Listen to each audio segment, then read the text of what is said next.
What's up? Welcome to another episode of the Refreshed Cast. My name is Aaron Sawyer. Matt Michaels, Justin Wallace. Yeah, we brought our boy Justin onto the pod today. What you finna talk about? I mean, really, it's an open topic. It's just kind of what do you all want to look at? I think that some of the topics that Matt and I discussed was like consciousness, spiritual path, spiritual growth. I can't really talk about those things without talking about what brought me there, which we talked a little bit about in a previous snippet you all published of a different podcast. So yeah, why don't you go ahead and give us a brief description of your past, where you were at, what happened, and where you're at now? Well, the beginning of my path of awakening, I was 120 pounds, soaking wet probably. I had no veins left in my arms, legs, or neck. I was in David L. Moss, where they found that I was unfit to be around the other criminals, and they hogtied me and took me to mental health seg, where I spent 30 days.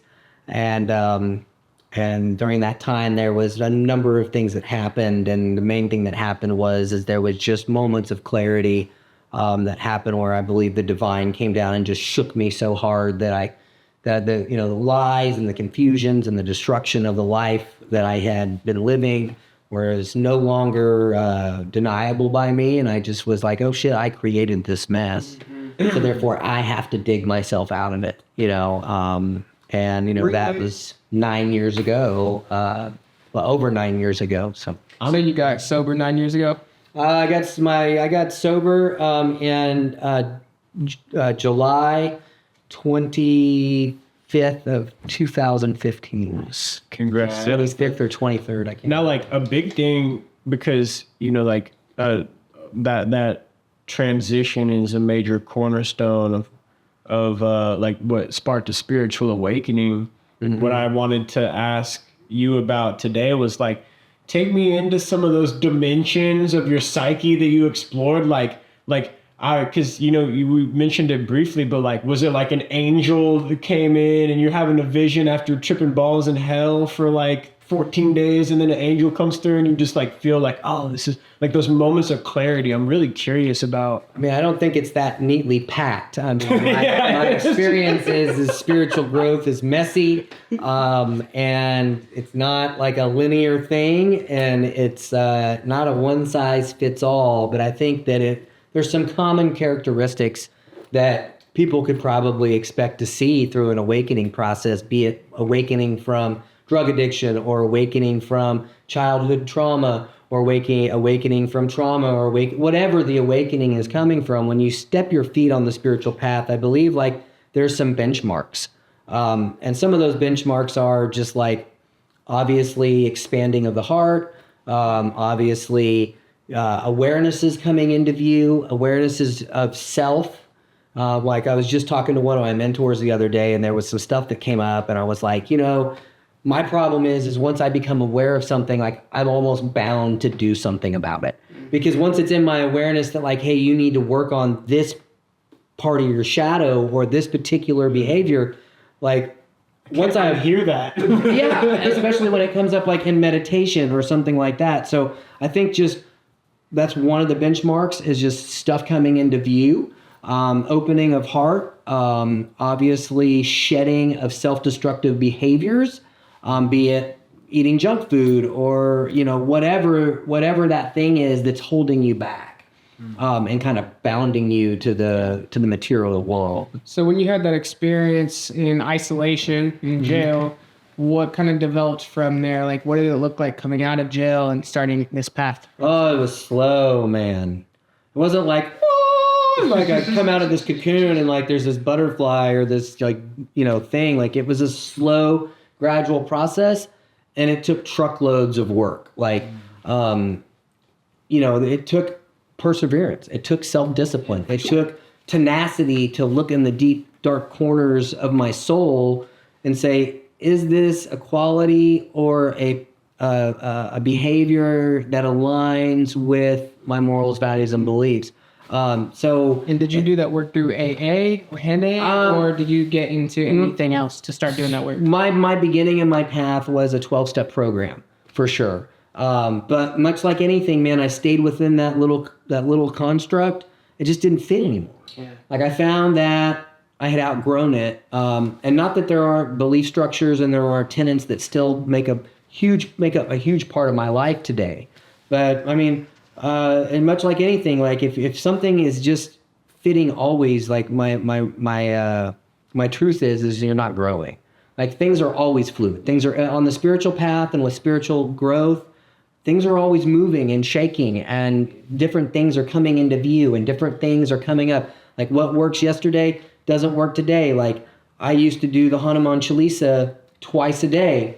Tell me about that. What is that? The Hanuman Chalisa is a 40-verse hymn to the Hindu god Hanuman. And Hanuman is the monkey god, and he embodies in the in the myths, the grand myths in the Hindu culture and the Ramayana, I can't say it, Ramayana, and I think I still mispronounced it, but he is like the perfect depiction of devotion to God.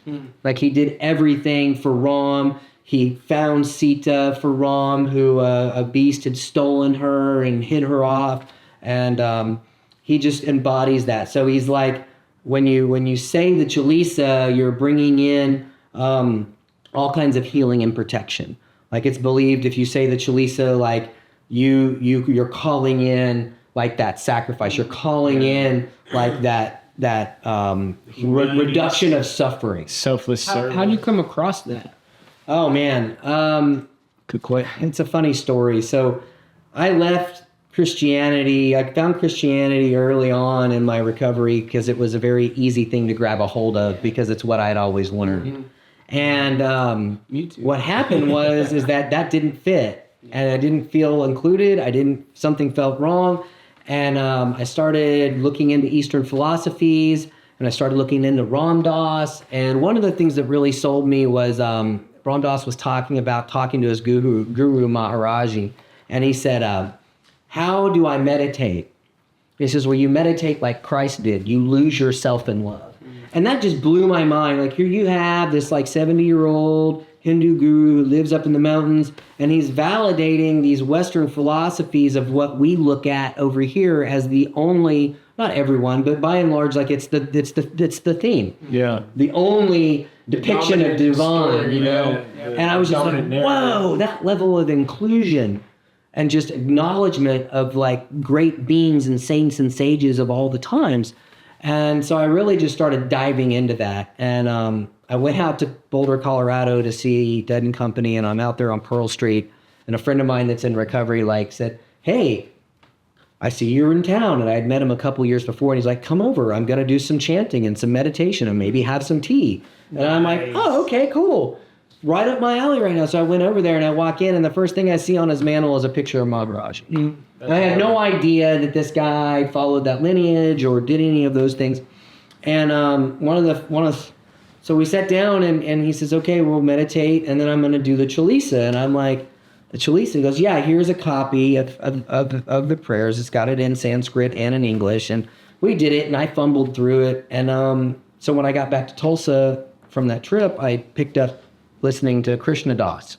And right before the pandemic hit, I decided, okay, I'm going to learn this Chalisa. You were all in, huh? And for 6 months, man, I sat there with that piece of paper and I listened to Krishna Das, and I read along, and I fumbled through, and it took me quite some time. Sounds like you're doing the work that a lot of us should have been doing or could have been doing during 2020. Because I remember taking Adderall and trying to tweet about the government when I probably should have been doing the dang prayer and the actual work. So I commend you for that, like that inner search, and that to stick to something twice a day, every day for 6 months. That takes it's like that dedication you put to addiction you were able to channel into spirituality.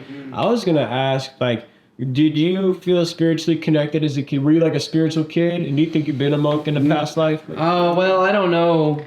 I don't know about that. I had some visions when I was in Scientology dying on a toilet from a speedball overdose in the 70s. And I don't know how valid that is, but Okay. it felt pretty freaking real.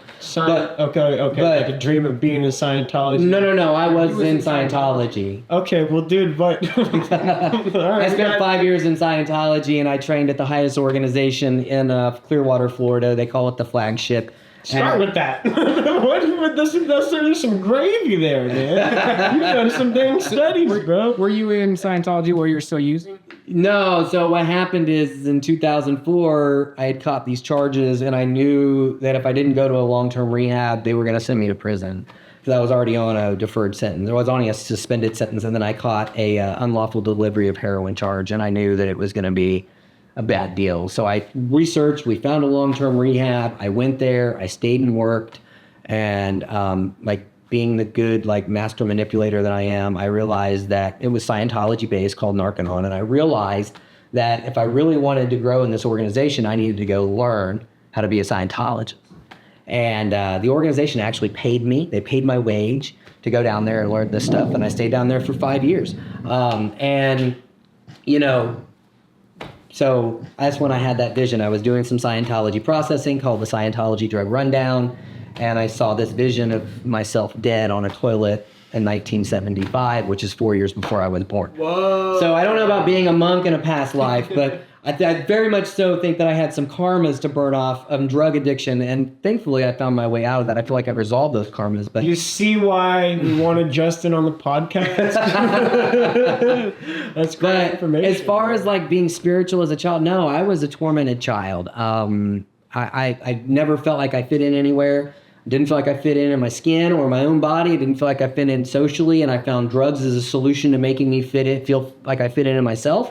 And I found selling drugs as a solution to feel like I fit in social circles. And that plagued me for the better part of 25-ish years. You know, but you said that you weren't a spiritual kid, but I almost feel like that is the sign of a spiritual kid. Because I was the same way. Yeah. Like, I hated myself. I hated my life. I always felt disconnected, never fit in or Yeah. anything. And I just obliterated myself. But it's almost like we need that catalyst to move into the spiritual space. So. and it just goes to show like the impact that it has for those spirits whenever those spiritual kids don't feel understood. You know, whenever there's no acceptance or alternative thinking or like community or cohesion, those what will be, you know, or like God is intending to be very wise, sage children are getting caught up in this system, disconnected, and they're like, fuck it, I'm gonna just self-destruct then. Well, I can say this.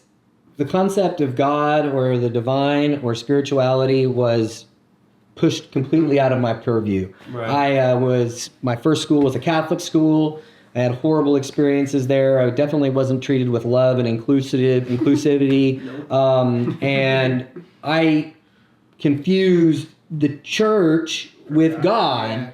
And therefore, I mean, how could you? It's just Yeah, valid. so I turned my back on all of that. And my experience thus after that was when I had my experience in jail was that I should have been dead. Like I OD'd, I don't know how many times. I was in like totaled probably half a dozen to a dozen cars. Like there were things that I did that I walked the line. So there came a point where, you know, you just have to be like, clearly something bigger and more loving than myself is guiding me through this life, you know? And so that's really what the spiritual path to me is. It's like a waking up out of a sleep slowly and realizing that really we are one.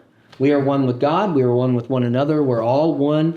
That was kind of the realization that led me out of the Christian church and into like researching Eastern philosophies and broadening my horizons. Was like there's many paths that all lead to the sea. And the other realization was I can't be a part of a religion that says that if you don't believe in this man-made structure that we have, you're going to burn in hell. And ours is more important than any of the other cultures and religions in the world. Well, wait a minute. God created all things, which means he created all cultures, which means each culture has their own specific sets of like religious tenets that are all the same to grow you closer to God. So therefore, it's all one.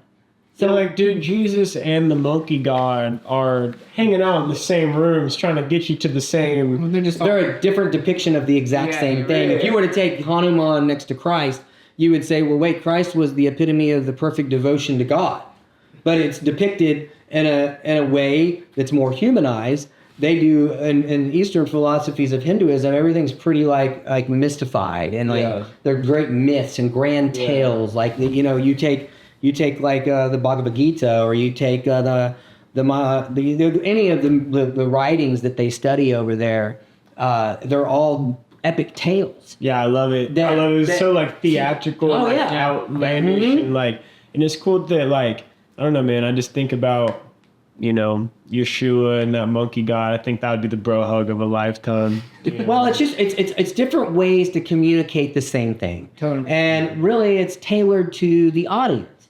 I mean, you know, if you look at the Bible, it's tailored to the audience. If you take away, like, you know, the Gospels of Paul and all the different things, and you really look at like what was happening, and you look at the way that it's written to the people at the time. Right. Yeah. You know what I mean? And it's been perverted from my perspective over time to meet the egoic identities of the different people that found themselves in power to be able to say, well, we're going to take this particular writing and we're going to change its meaning to align with what we want to say to instill fear and control people. Yeah. And, sorry. But yeah, Yeah. not to get off on it, I digress. No, but totally agree. We talked about that a few times. So I'm curious, so you started to get into some of this chanting, doing more research. Yeah. What was kind of the next steps for you from there? So, like, for me, really, the unfolding started when I was working the 12-step program, and I hit step 11. And step 11 is all about improve my conscious contact with God as I understand Him, through prayer and meditation, praying only for knowledge of God's will and the power to carry it out. And that's probably a bastardized version of how it's actually written. That's just what came to me. But when I hit that, like, I was like, okay, I'm going to do exactly what this says. But it, you know, so I decided to make a commitment. I'm going to meditate every day for a year, and if nothing changes, I'm just done. And the funny thing That's hard, dude. The funny thing is like every day turned into twice a day, turned into 3 times a day, turned into excusing myself from social gatherings because I had to get home and meditate before bed. And things started changing. Like, things in my life started, like, different dark people that were in my life started falling away, and there was awarenesses that came up, and so that kind of really started the process. And then as I kept that routine, that discipline, that perseverance, you know, I was taught early on to start a morning routine. My morning routine changed from grabbing the needle and the spoon or chasing the money to continue my self-destruction to what can I do to build myself up and grow. And I carried that on. And so, you know, as I evolved through the things and I found myself studying Eastern philosophies, it came to me in meditation like, you need to learn how to share this practice. And I was like, Jesus Christ, no. So I just like, okay, it's just a thing. And so it came to me again, and it came to me again. And so I was like, okay, fine. So then I started researching like possible ways to learn how to teach meditation. And I found this program by Tara Brock and Jack Cornfield called Mindful Meditation Teacher Certification Program. And it was all about, oh, well, you have to apply. And I was like, cool, there it is. I'll do the work. They won't accept me, and it will be done. And because I didn't really have like any formal Buddhist training or any formal other than just what I had been doing. So I applied, and I'll be damned if they didn't accept me. So that's one way to get accepted, is say, I'll do the work, they won't accept me. Yeah. It's like, okay, well, gosh, do it's that resistance to getting accepted to you. I was like, now what? Now I got to do this thing. And so I did it. And part of it was a practicum, and you had to like actually go out and teach. And it was a 2-year program. And I was just like, what the heck, man? I'm going to do this, and I'm going to set this meditation class. Nobody's going to come. And then I'm going to feel like my old self, low self-worth, not accepted. But I did it. I did it anyways, and people came, man. As a matter of fact, a lot of people came. And then I even taught series, like 6-week series, which is a huge commitment. It's hard for people to do, and like people came. And so I kind of like did this thing, like took a survey. What other topics would you guys want to see or hear? And I got this reflection of like, I want to learn more about the chakras. And I was like, okay. So I sat with that for a while. I was like, okay, maybe learn to be a yoga teacher. And I was like, but you look at like most of the brands of yoga, in the West right now, it's been very westernized. Very westernized. It's all about spandex and this and that and the and- perfect body and this and that. And I was like, I don't know if I want to do that. Lustful. Yeah, it's just more objectifying the body and stuff like that. I'm not judging anyone. It's just my personal perception of things, So I decided that I was going to start looking into different things. And then so I looked into Kundalini yoga. And They're not about the spandex and Kundalini. They about that motherfucking work, dog. and it is work, man. And I started researching it. And then I got into the 3HO thing. And What's 3HO? 3HO, so, oh goodness. So 3HO is an organization that was developed by the guy who came from India, who kind of brought Kundalini yoga to the West. Okay. And his name, for some reason, I'm drawing a blank. But he brought it over here, and there was some things that happened, and some bad things happened within that community, and I can't remember his name. I know exactly what you're talking about. I've drawn a blank. It's crazy that I but I think didn't- the numerology calculator is pretty hard. But I didn't even learn from that because I was warned. I was gravitating towards it, but I went a different route. And then I found a guy who'd come to Tulsa and taught some things. And I decided to do his training. So I did a year-long online training. And I just, that was my first real exposure. I'd done like a class or two of Kundalini, but it changed my life. Part of this class, you had to do like 40 days pre-dawn sadhana, and sadhana is like a spiritual practice of specific things, and you had to do like 30 minutes of this other thing to get the certification. And it's real work. And Yogi Bhajan. Yep. Thank you. I knew it would. Yeah. Kundalini will test your lung capacity, your willpower, because you have to get to a point, in my experience at least, where it's breathing you, right? Like the breathing, like those active exhale, like breath of fire, for example, the active exhale, the passive inhale, right? To work the lungs up, people's first Kundalini session, they're gonna, after about 20 breaths of fire, they're like, yo, what? It's just a complete rewiring of your breathing capacity, your nervous system, your energetic body. Yeah, so tell us. Well, the breath work is a We're still a breath work is a component. Depth and breadth of Kundalini yoga goes far beyond just pranayama. What is Kundalini altogether? Well, Kundalini, there's all kinds of mystical descriptions, but I'm just going to break it down real simple. Mm-hmm. Kundalini is the life force that's inside of all of us, that lives at the base of the spine and travels up through the nerve channels, up through the chakras, if you will, and out through the crown of the head, and that's a real simple explanation of what Kundalini is. Kundalini yoga is a way to blow the blockages out of it, harness that energy into a creative force, thus really unleashing your real natural innate power as a spiritual being. Mm-hmm. That's why a lot of people deny that, because that power, bro, because I had a Kundalini awakening in 2017, that power, it is just that. It's a very sacred yoga. So if you're not putting respect on that practice, it will, in my experience, it can sneak up on you, and you'll open a door that you weren't ready to explore. But it's the people that find Kundalini, they're really seeking, because of the specific type of yoga. It's not as comfortable sometimes as a downward dog, I can lift it's much easier to go into half pigeon, as sometimes painful as that is, than it is to and if you're really looking for that power, it's an amazing way to open up your energetic body, clear, like you said, to blow energetic blockages out of your body. It is a very, very powerful mechanism. Yeah, for sure. And it's a very systematic thing. Like you said, if you awaken the Kundalini and you've got blockages, say, in your heart chakra, and you blow through and you don't systematically remove it can be uncomfortable to have a Kundalini.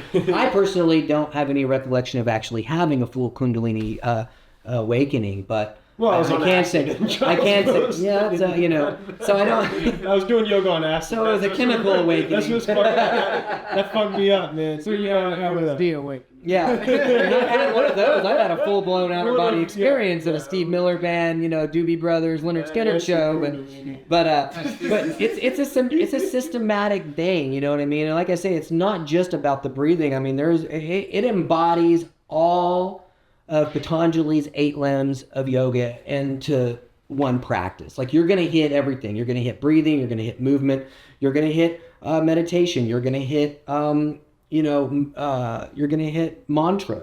You know, in mantra, you're using sacred sound to move and groove all of the things inside of you and kind of finesse the thing. Like I always start out with, Om Namo Guru Dev Namo, and that's the Adi mantra, and it calls the divine goddess in, and it taps you into the sacred signal. And I want to touch on something else, like the Sikhs are the ones that kind of molded and brought this divine practice. They're the ones that really kind of put this thing together. And I think even the stuff we do here in the West, from a Kundalini yoga standpoint, is still probably perverted in some ways than the actual like traditional practice in the East. Mm-hmm. But and I mean, Sikh means seek, like to seek. Yeah. You know what I mean? And so that's the whole thing. So, you know, from a Kundalini yoga standpoint, like I believe that you don't see as much of it, at least here in Oklahoma, because it takes real work. And it's not like this or that, and it pushes the limits. You know, my teacher used to always say, like,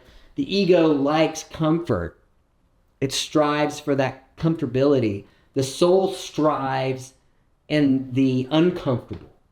You know, and that just speaks back to what we were talking about at the beginning, like the spiritual path, like it's messy, it's this, it's that, it's tough, it's ugly, but it's not about, it's about doing that work and then getting to the other side, and that's where the beauty is, from my perspective. I love that idea, like, because I think a lot of times we think about the spiritual awakening as being this big, beautiful thing of lights, and it's really like really diving into the darkness and the depths of your despair and all of your negative feedback loops and belief systems and perspectives, and it is messy, and it sucks ass. It's painful. It's painful, but it is beautiful what comes up from the ashes of that pain. Yeah. So what's your vision? What's your goal? Like, what do you want to do with these practice? What do you want to? Where's all of this going? Tell me your dreams. What do you want to bring to the collective? Oh man, I don't know. That's still unfolding and molding. Like I honestly I follow my heart really. And as things come up, they come on my heart, and my experience is that when I don't take action, they keep coming back and it becomes painful. But as far as like a particular path forward right now, like I just offer workshops when I'm called to offer them. Be Love Yoga Studio, who has supported me every step of the way in my journey to be a teacher, like they were instrumental in me learning to become a meditation teacher because they provided the space, and they still to this day, like I offer workshops at Be Love, you know what I mean, and they're not, I don't offer them like every month or every week or anything. I'd say, probably every quarter or every couple months. And, and I don't know what that will unfold into. There's some things on my heart that I'd like to do. So what are those things? I would like to be able to just help people grow spiritually and become more in tune with their true selves. And what exactly that looks like and how that's going to play out, I don't really have like a written plan per se. Mm-hmm. But I think a lot of it just depends on, like, the more I get out of my own way and just say yes to what comes up, the more that will unfold, and that path will become clear. Mm-hmm. But really, I think it's just a matter of just showing up and just keep following my heart. From those perspectives, it's funny because the material world likes to put these little things in your life that make it really difficult to like kind of take that leap of faith. Because that's what it is. Like, currently my life is pretty comfortable. And the ego likes to hang out in that comfort, you know what I mean? And so I think it's just a matter, I'm currently on a healing path to like really transcend and heal my childhood stuff, and I'm getting a lot of awarenesses through that. So I'm kind of excited to see what comes out the other side. How are you exploring the inner child stuff? I mean, again, IFS. you know, I have a guy that I see on a mentor level, and we're currently working through a program called a program, and in that program they leverage the 12 steps, but it's 12 steps geared towards childhood, and it's not like this rigid. You've got to say you're an addict or an alcoholic, like in a lot of ways, like you don't have to identify with anything other than your name, things that don't really. So it's just I'm leveraging somebody who's been in the counseling world for a long time, and who has worked through these things himself to just gain his experience and knowledge, just to unpack what those effects have. And I've been around 12-step programs my first time I was introduced to one, I was 12 years old. That's kind of funny. But you see, I've never ever been involved or been around a program that is so spiritually dialed in, because it literally gives affirmations and meditations at the end of every step you work. You know what I mean? And That's awesome. And you go into the literature, and it talks about Eastern philosophy and the Hindu yogis and the Buddhists and the thises and so it's not just like rigid, like, oh, you can't talk about that. Yeah. You know, we don't do that. God not allowed. Yeah. You know what I think is really interesting is, you know, in this men's group, how many people started doing the inner child work? Yeah, it's crazy. IFS all at the same time. No, Dude, like July hit, and we're like, we gotta fucking turn this ship around. We didn't talk to each other. We all just ended up going the same direction. No, it's crazy. And that's funny you say that, because I just met with my mentor the other day, and he's like, I was telling him, like, everywhere I go, it seems like people are doing this work. He's like, oh, well, tell me about that. I was like, well, I do this one men's group. Everybody's doing that. And then I went and checked out this other men's group that I was just kind of caught. I had no idea and that their topic was like, recall the earliest memory from your childhood and write a letter to that child and then carry it with you and provide it. I'm like, that's reparenting. Like, what? Everywhere I go, it's the work, you know? There are conscious men out there that are doing inner child work. We are few and far between, but we are mighty and powerful. It's growing, though. And I think it just goes to show how it's like this idea comes into the overall collective consciousness, and so many of us that are willing are just picking it up and taking it and going and doing that work, and all at the same time. And I just think it's so beautiful. It's awesome. I just enjoy transcending this label of, like, I have this disease and I have to do all these things, or I'm gonna get high and die. And like, that's not my truth. Like, my truth is, like, I'm not a fucking drug addict. Yeah, no, you're just you know what I mean? Like, I'm not a drug addict anymore. Like, I don't have to do X, Y, and Z, or I'm gonna get high and die. Like, that's just not my truth. Totally. So that's like in the same spectrum of, you know, the Christian Bible of, if you mess up here, you're going to hell. You're inherently flawed. And that, you know, like, some people need just depends on where they're at in their journey. Some people kind of need that fire and brimstone approach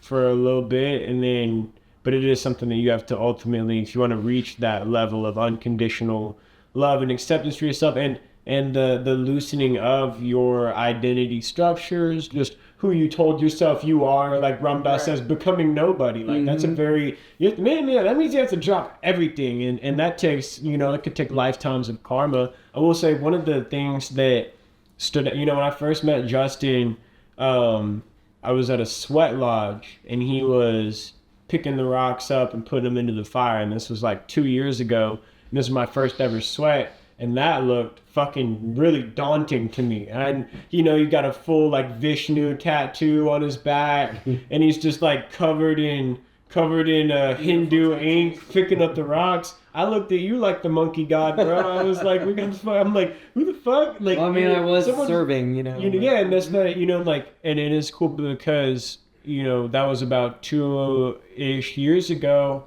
and looking now, like, I remember January 1st of this year, I did my first fire, you know, brought the fuck out of my foot, whatever. But it's like, I'm understanding it now, you know? So it's like, it was just cool to see, like, the first impression I ever got of you was like, wow, this is a man that of service and selfless sacrifice. Definitely. And, you know, that's so cool versus like you working up the Scientology pecking order in '05. Like I probably would have got a different impression of you, you know, and this is really goes to show. Or stuck in your bathroom at your house, shooting drugs for hours, banging on the door like, "Yeah, I gotta use the bathroom." Sorry, dude, I can't come out right now. You know what I mean? Like, yeah, there's definitely, you know, an evolution there. But, you know, one thing I want to speak on that you said, like, it was like a shedding of the fire and brimstone. And, like, the thing is like, everybody's path is valid.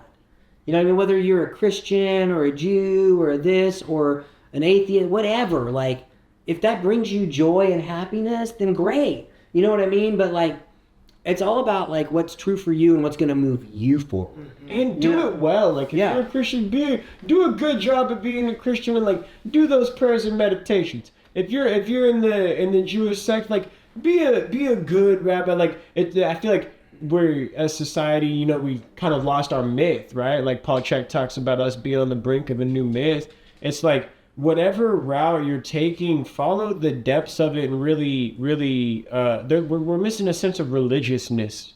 Not religion per se, but a religious approach to how you're, you know, like whenever you're going to sit in meditation, it should be a very sacred setting. It should be a very Absolutely graceful, loving ritual. And I feel like that in the religious sections has become this westernized, commercialized. It's almost like we're dealing with watered down versions of yoga, everything. Watered down versions of Christianity or Judaism. Like everyone's doing the bare ass minimum to get by, when in reality it's like so much more potential. The people that are doing these things, including myself, have ego, and ego has a tendency to get in there and muddy up the waters. Now, not that ego is a bad thing, but where it becomes an issue is when it's running you, and you have no conscious awareness that the fact that this identity that you created to navigate through life, to survive, is actually the one that's in the driver's seat.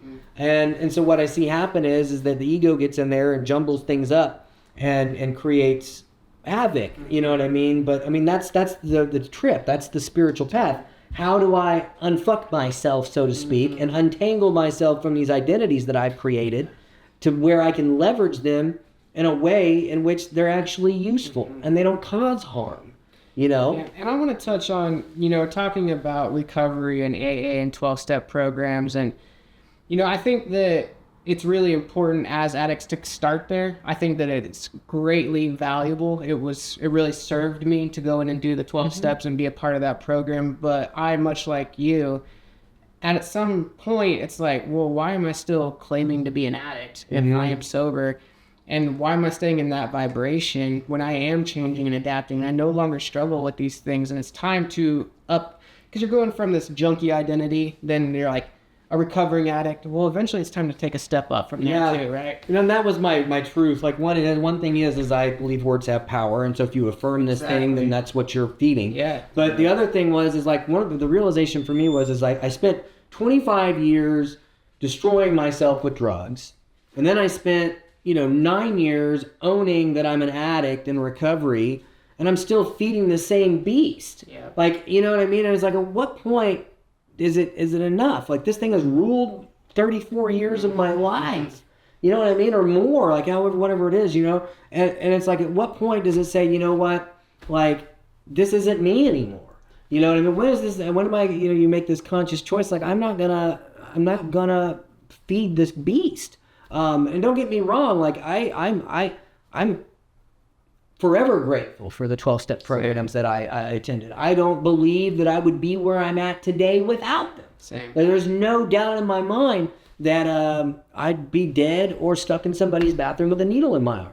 But so you know what I mean, like that the 12 steps put me on the spiritual path. I believe that the 12 steps are what helped me peel the layers of the onion back enough for me to be able to fully awaken and blossom. It's just that it's a step. These are steps that you take in order to get clarity on who you are and why you're here. And honestly, bro, for you, I see you in your the latter part of your life, burning off that karma, where you're like, I'm not even sure I need to be Justin anymore. We're getting deep, dog. You know what I mean? Like, not there yet. You bring that the devotion and commitment to it. So yeah, I wish you many, many long gray hairs, bro, and many deep meditations in the woods. Where you just get to sit and just be with it all. Like, it's almost like every time you shut out of your body on drugs, you get to re-experience the opposite end of the spectrum of that, like that high, but through like in being in an enlightened state or a deep state of meditation. Well, that's the thing. Like, those states can be, and I have achieved.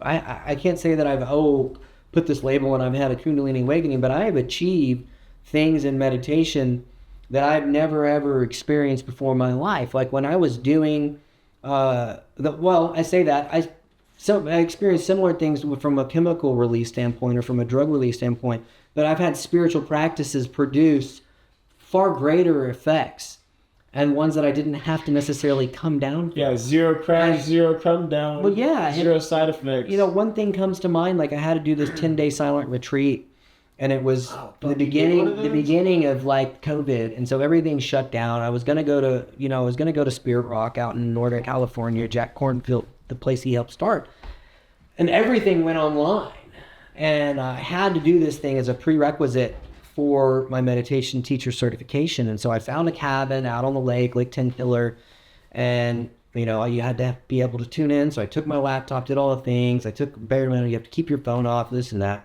So long story short, like I was meditating 9 to 10 hours a day with like brief periods of like doing Dharma talks with the group. And it was towards the end, and I broke it up. Like I'd meditate in the morning, and then I'd do walking meditation, then I'd do meditation, and then I'd do the class, and then I'd eat. And that kind of set up this regimen kind of followed. And it was towards the end of the 10 days, man, and I was outside doing my walking meditation, and there was like a thought anywhere in my mind.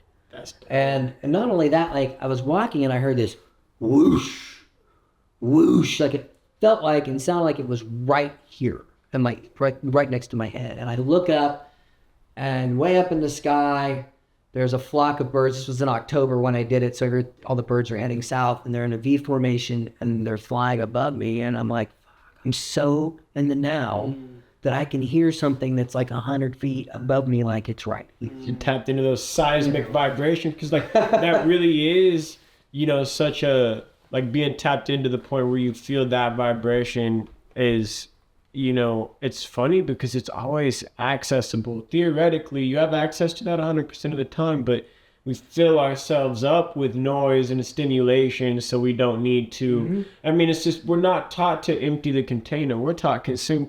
Yeah. That's the Western way. Yep. Yeah. I want to call this episode "Unfuck Yourself" with Justin Wallace. Well, and that's the thing. Like, I mean, that's really what it is. It's a series of like unfuck. I mean, it's just everything that I suffered from in my life was a series of choices and actions that I took. Right, so I have to make a series of choices and actions to undo those others. So yeah, I'm on the path like that. The spiritual path can be clearly defined as just unfucking yourself. Dude, if you need a lesson, that is a 6 week. If you need marketing help, that is a 6 week course. There's your next. But and that's the thing too, is like it's just a process. Like I do want to mention this, like in that same retreat. This helped fuel like the undoing of this I'm an addict mentality. I realized I downloaded an insight when I was there, and it was like spend all this time like pushing away and this quote unquote disease and this addiction, and I can't do this, I can't do that, like make it stop, fucking tell it to shut the fuck up, like all this stuff, and like keep pushing, and I was like, this realization came to me, and it was earth shattering, like it like let a huge load off of me. It's like, no, I have to hold it with love and nurture that thing to heal it. Back to the inner child. Yes, and you to heal this thing. And I mean, healing by definition means that there's like, it's finite. Like there's a place where it becomes healed. Yeah. You know what I mean?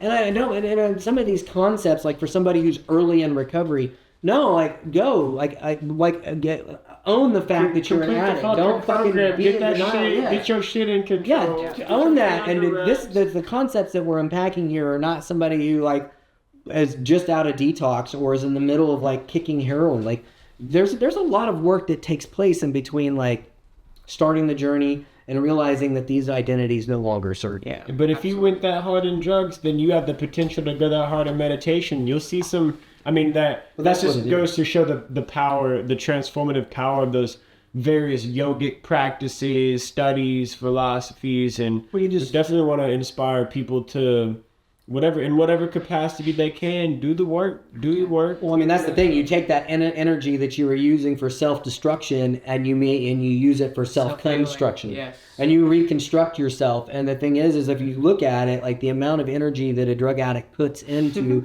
self-destruction is by far working like 2 or 3 full-time jobs. Fucking impressive, bro. You know what I mean? It's so impressive that if it was in some good shit, you go hard. You end up with, Which is why you went hard. which Yeah. is why you know it's Well, you like, don't even have to put like a tenth of that energy into like healing and unfucking yourself, so to speak. If you just put a tenth of it, and hell, think about it. If you even put a 25%, like there is no bounds to the amount of healing and growth that is possible. Well, Justin, thank you so much Yeah. for sharing. And I wonder, do you have any closing words for people going through their journey, maybe struggling with addiction? I mean, the simplicity is this, like the destructive routines have to be replaced with constructive routines. Well, And what I mean by that is that when you get to a place to where you've at least detoxed and this and that, start a constructive routine. The thing that saved my life is, I don't care if it's going outside barefoot and standing in the grass for 5 minutes in the morning and doing that well every morning for a while and then adding something to that. You know, I still have a morning routine that I do almost every day. I get a little lax on the weekends because of a number of different factors, but the reality is I just don't do it. But keep that morning routine and you build that routine, and from that routine, you know, with no mud, no lotus, you know what I mean? A lotus can grow, you know, from all of that destruction that's underneath that routine, and it will blossom. that's beautiful, Yeah. man. Well said. From being the healer to just being healing. My dog. All right, buddy. I appreciate Thank you. you. Yep. Fresh cast out. Yeah, bye. I'm not going to go that direction.